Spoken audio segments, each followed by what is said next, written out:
मेरा नाम सनीता है। यह बात जब की है जब मेरी नई नई शादी हुई थी। शादी के बाद मेरा पति अमेरिका चला गया तो मुझे रात को डर लगता था। मैं अपनी कुंवारी नंद को अपने पास सुला लेती थी, लेकिन लाइट बंद होते ही मुझे कुछ ठंडा ठंडा सा महसूस होता। एक रात डर की वजह से मैंने लाइट जलाई तो मेरे पाँव तले ज़मीन निकल गई, क्योंकि हमेशा से ही मैं एक जॉइंट फैमिली सिस्टम में पली बड़ी थी और एक भरे पूरे घर में रहने की आदी थी। हमारे छोटे से घर में भी सब लोग एक साथ मिलजुल कर रहते थे। ऐसे घर में तन्हाई और अकेलेपन का तो सवाल ही नहीं पैदा होता।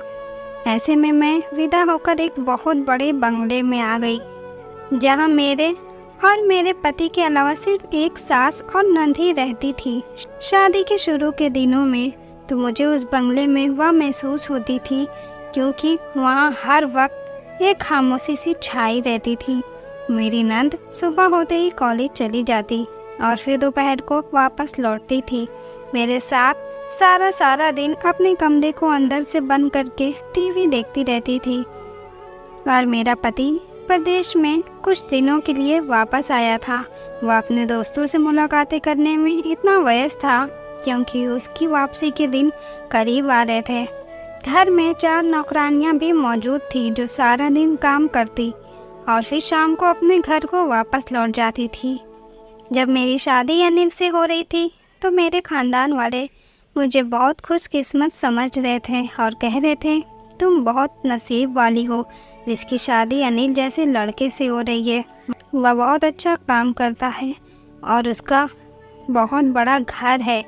और मैं मन ही मन यह सोचकर खुश होती थी, अच्छा है, मुझे इस शोर शराबे से छुटकारा मिल जाएगा, क्योंकि मैं भी शांति में रहना चाहती थी। अनिल अमेरिका में बहुत ही बेहतरीन नौकरी करते थे और वह यहाँ कुछ दिनों की छुट्टियों पर आते थे।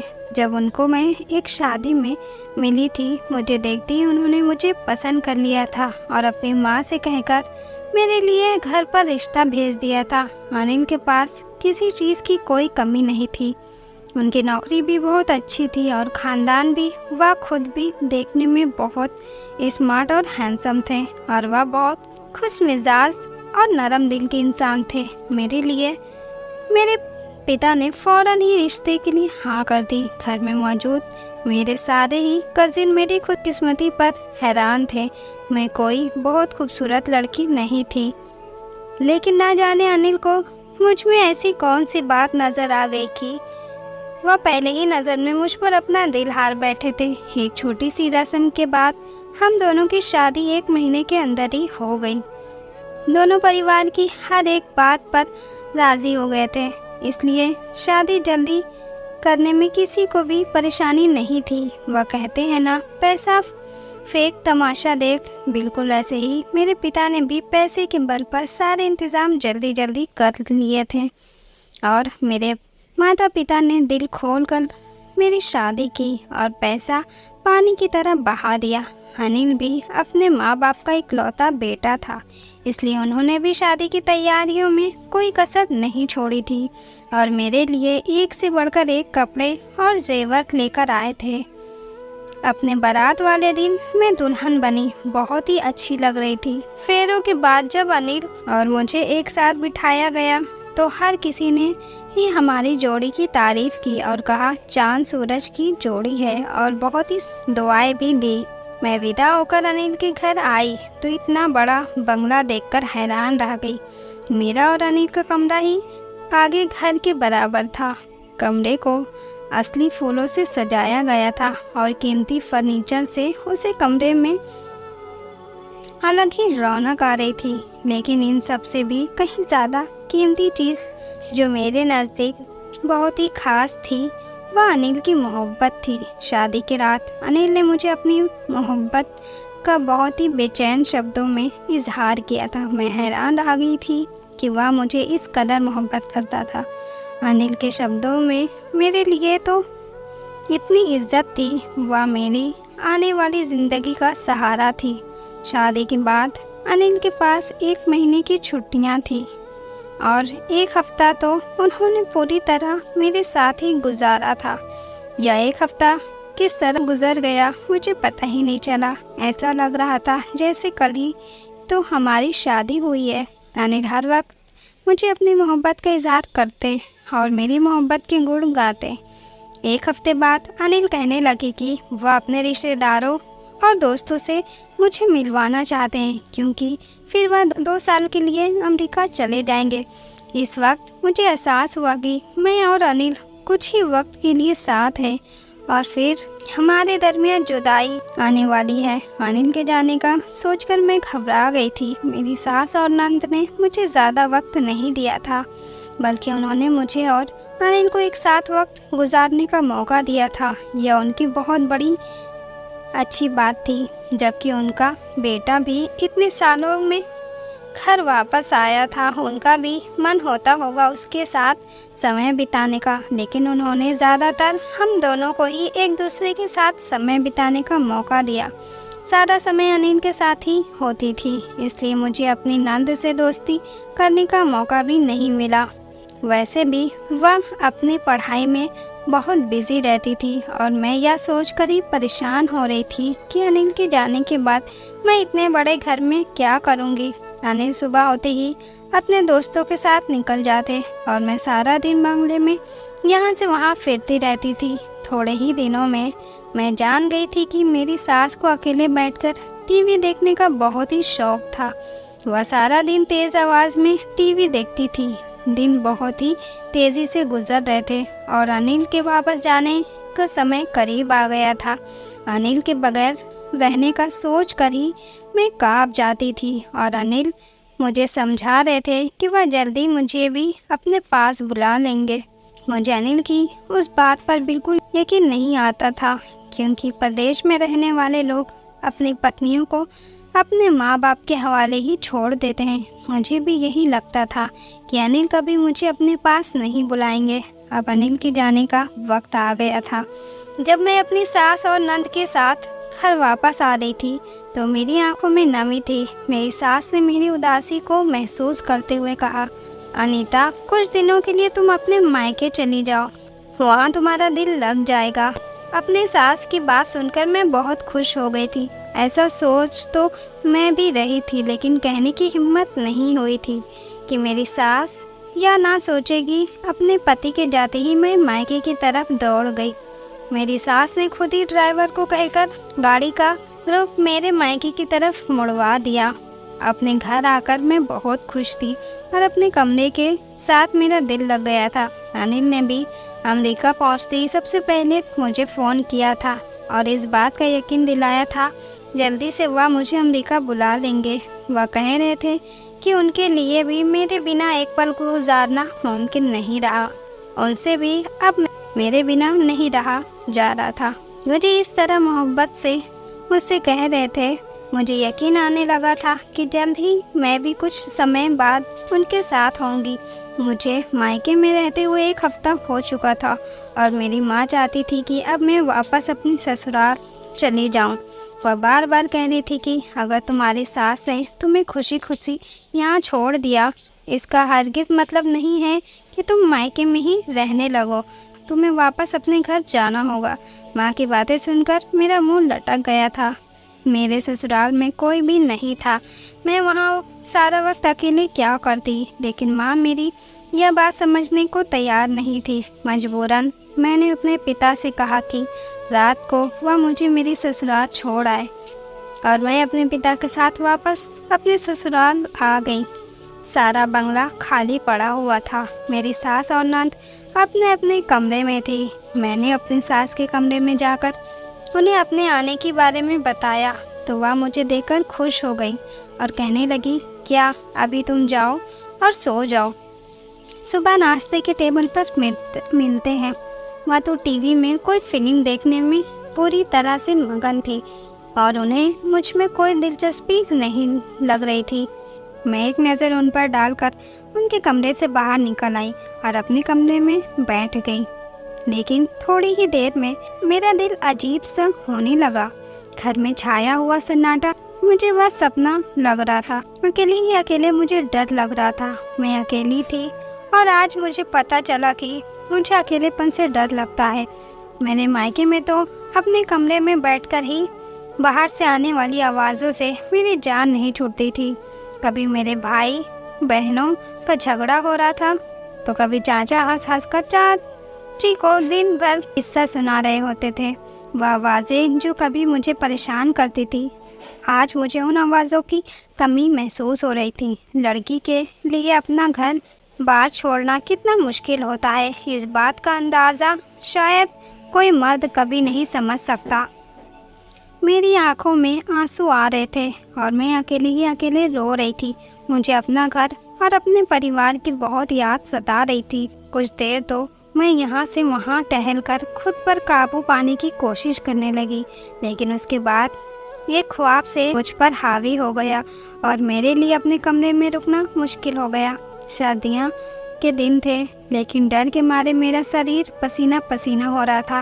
मुझे अपने कमरे की खिड़की पर कुछ साया सा महसूस हो रहा था, जबकि खिड़की घर के बगीचे में खुलती थी और इतनी सर्दी में तो कोई रात के इस वक्त बगीचे में आकर क्या करेगा। मेरी सास और नंद अपने अपने कमरे में थी। मैं फौरन ही अपने कमरे से निकलकर अपनी नंद के दरवाजे पर पहुंच गई और ज़ोर ज़ोर से उसका दरवाज़ा पीटने लगी। काफ़ी देर के बाद उसने दरवाज़ा खोला और मुझे देखकर हैरत से पूछने लगी कि भाभी, आप घर कब वापस आई। मैं रोते हुए उसके गले लग गई और रोते हुए मैंने कहा, कविता, मुझे अकेले में डर लगता है। मैं अकेले कमरे में बिल्कुल भी नहीं सो सकती। तुम मेरे साथ मेरे कमरे में चलो और वहीं पर सो जाओ। कविता ने मेरी बात मान ली और वह अपना कमरा बंद करके मेरे कमरे में चली आई। कविता के कमरे में आ जाने से मुझे थोड़ी राहत मिली थी और मैं सुकून से लाइट बंद करके बिस्तर पर लेट गई। कभी कभी मुझे कुछ दूरी पर सोने के लिए लेट चुकी थी। उसने पहले ही कहा दिया कि मैं बहुत थकी हुई हूँ, इसलिए रात में मुझे तंग मत करिएगा। उसके पेपर हो रहे थे और वह सवेरे जल्दी उठती थी, इसलिए मेरे बराबर में लेटते ही उसने अपनी आंखें बंद कर ली थी। थोड़ी देर में मुझे भी नींद आ गई थी, लेकिन अचानक ही नींद में मुझे कुछ ठंडा ठंडा सा महसूस हुआ। डर के मारे मेरी रीढ़ की हड्डी सन उठी थी। कमरे में हीटर चल रहा था और ऐसे में ठंडक का एहसास कैसे हो सकता था। पहले मैंने सोचा कि मैं कविता को आवाज़ देकर उठा दूं, लेकिन फिर मुझे अजीब सी शर्मिंदगी महसूस होने लगी। कविता मेरी छोटी नंद थी, वह मेरे बारे में क्या सोचती कि भाभी इतनी ज़्यादा डरपोक है। मुझे अपने साथ सुलाने के बावजूद भी वह डर रही थी। शर्मिंदगी की वजह से मैं कविता को आवाज़ नहीं दी, बल्कि अपनी जगह पर ही खामोश लेटी रही। मेरे मन में बहुत गलत ख्याल आ रहे थे। मैं सोचती रही और ना जाने किस वक्त लेटे मुझे नींद आ गई। मुझे पता ही नहीं चला। सुबह को जब मेरी आँख खुली तो कविता सोफे पर बैठी हुई थी, पढ़ाई कर रही थी और दिन निकल चुका था। मुझे जागता हुआ देखकर कविता कहने लगी कि भाभी, अगर आपको डर ना लग रहा हो तो क्या मैं अपने कमरे में चली जाऊं? मैंने शर्मिंदगी से मुस्कुराते हुए कहा, हाँ चली जाओ, लेकिन हर रात इसी तरह मेरे कमरे में आकर सो जाना। कविता ने अफसोस भरी नज़र मुझ पर डाली और अपने कमरे में चली गई। दिन में जब अनिल का फ़ोन आया तो मैंने उसे सारी बात बताई कि रात में डर के मारे परेशान थी। मेरी बात सुनकर वह ज़ोर ज़ोर से हंसते हुए कहने लगी कि हम सालों से इसी बंगले में रह रहे हैं, इसलिए फिक्र की कोई बात नहीं है। तुम्हें परेशान होने की कोई ज़रूरत नहीं है। तुम तो ऐसे डर रही हो जैसे तुमने भूत देख लिया हो।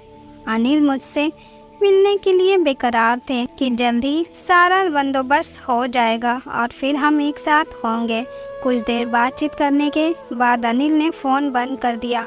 बाकी का सारा दिन नौकरानियों के पीछे पीछे फिरती रही और अपनी निगरानी में सारे काम करवाती रही। मैं खुद को वयस्क करना चाहती थी, इसलिए मैं घर के एक एक काम में दिलचस्पी ले रही थी। मेरे पास करने के लिए कोई और काम भी नहीं था। भले ही मैंने नौकरानियों का पीछा उठा लिया था और उनसे घर का हर कोना साफ करवा रही थी। मुझे अपनी सास पर हैरत हो रही थी, जो सारा दिन टीवी के आगे मगन बैठी रहती थी और उन्हें घर की कोई भी फिक्र नहीं होती थी। अनिल अपने पैसे अपने दोस्त के अकाउंट में भेज देते थे और उसी ने हमारे घर के सारे इंतज़ाम संभाल रखे थे। घर का राशन लाने से लेकर नौकरानियों को पैसे देने तक सब कुछ उसके हाथ में था।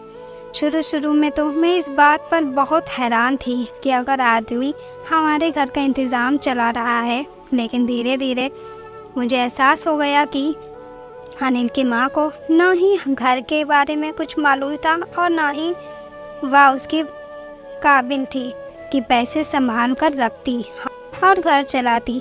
वह एक फिजूल खर्च औरत थी।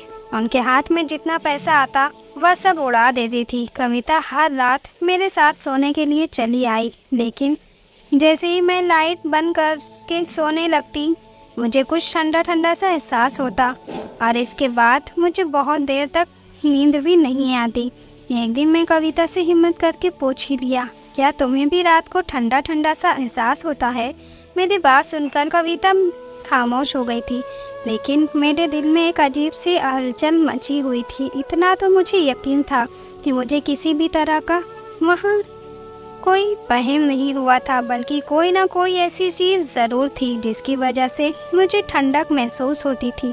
मैंने फैसला कर लिया था कि मैं खुद ही इस बात के तहत तक पहुंचूंगी। अगले दिन जैसे ही कमरे की लाइट बंद करके मैं लेटी तो कुछ ही देर में मुझे दोबारा से कमरे में ठंडक का एहसास हुआ और मैंने हिम्मत करके फ़ौरन ही कमरे की लाइट जला दी। यहाँ देखते ही मेरे होश उड़ गए, क्योंकि मेरे सामने जो मंजर था वह होश उड़ा देने वाला था।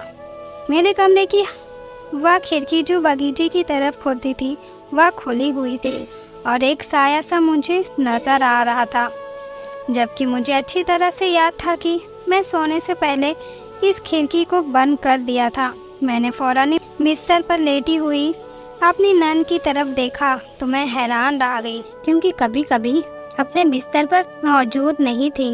मैंने डरते डरते कमरे की खिड़की से बाहर देखा तो कविता बगीचे में किसी लड़के के साथ खड़ी थी। मैं इतने दिनों से जिसे साया समझकर डर रही थी वह कोई और नहीं, इस लड़के का साया था। कविता की नज़र जैसे ही मेरे चेहरे पर पड़ी तो उसके चेहरे का रंग उतर गया और वह लड़का मुझे देखता ही बगीचे से भाग निकला। कविता इस खिड़की से वापस आ गई जिस तरफ वह कमरे से बाहर गई थी। जो ठंडा ठंडा एहसास मुझे हो रहा था वह उस खिड़की से आने वाली हवाएं थी। वह कमरे की मौजूद हीटर की गर्मी को ख़त्म कर दिया था। मैंने कविता के चेहरे की तरफ देखते हुए पूछा, कविता यह सब क्या है और वह आधी रात को किस लड़के के साथ थी? कविता ने रोते हुए बताया कि वह मनीष है और वह उसे बहुत मोहब्बत करती है। मनीष उसके स्वर्गवासी पिता के एक करीबी दोस्त का बेटा है, लेकिन मेरे ससुर यानी कविता के पिता के देहांत के बाद ही मेरी सास ने उन लोगों से मेल जोल ख़त्म कर दिया था। कविता और मनीष बचपन से ही एक दूसरे को पसंद करते थे, इसलिए वह दोनों अपने रिश्ते को ख़त्म होते बर्दाश्त नहीं कर सके और छुप छुप कर मिलने लगे।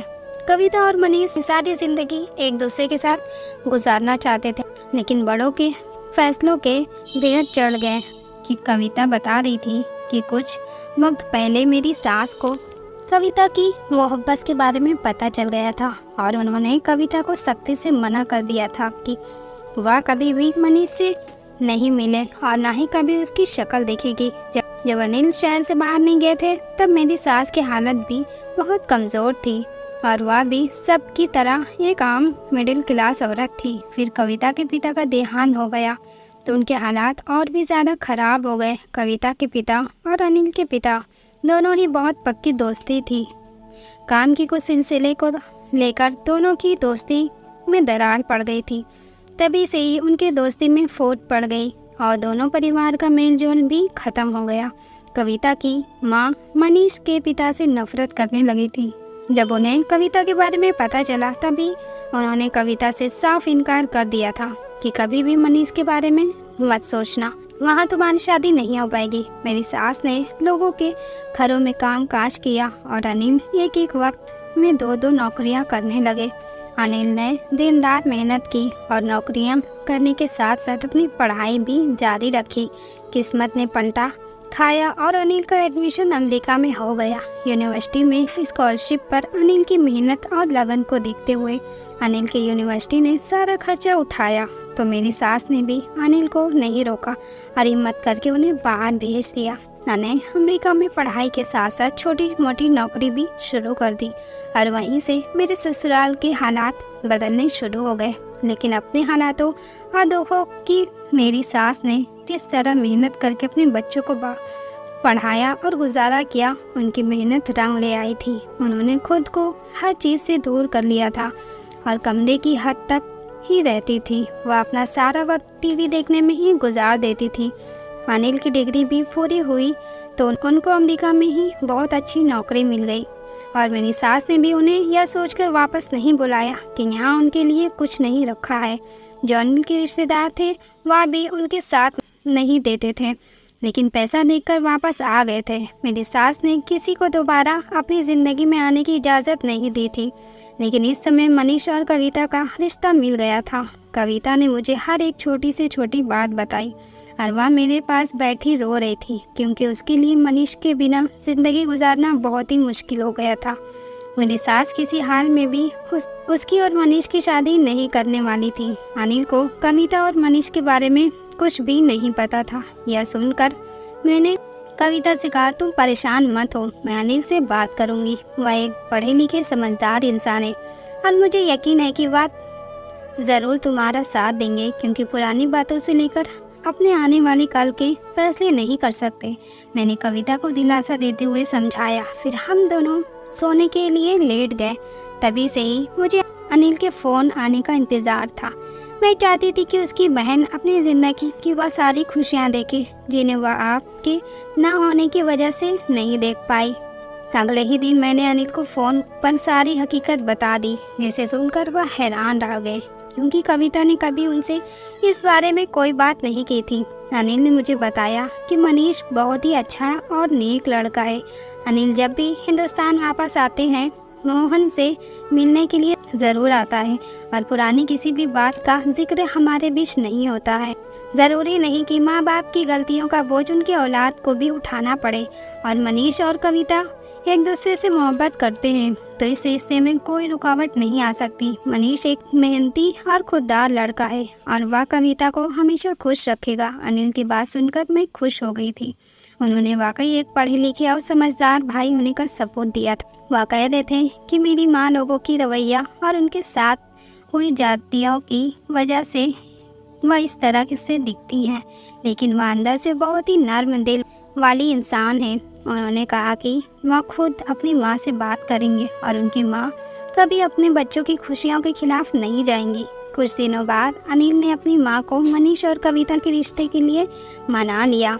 कुछ दिनों बाद उन दोनों की शादी तय हो गई थी और दोनों परिवार के संबंध दोबारा बन गए थे। मनीष के पिता ने मेरी सास से माफ़ी मांग ली थी और मेरे स्वर्गीय ससुर और उनके दोस्त के बीच में जो फूट पड़ी थी उसका भी उन्हें एहसास था। अनिल जो 2 साल बाद वापस आए थे और 6 महीने में ही लौट कर वापस आ गए थे और उन्होंने अपने हाथों से कविता की शादी धूमधाम से की थी। वह मेरा और मेरी सास का वीज़ा अपने साथ में लेकर ही आए थे और अब हम तीनों एक साथ जहाज़ में बैठकर अमेरिका के लिए उड़ान भर रहे थे।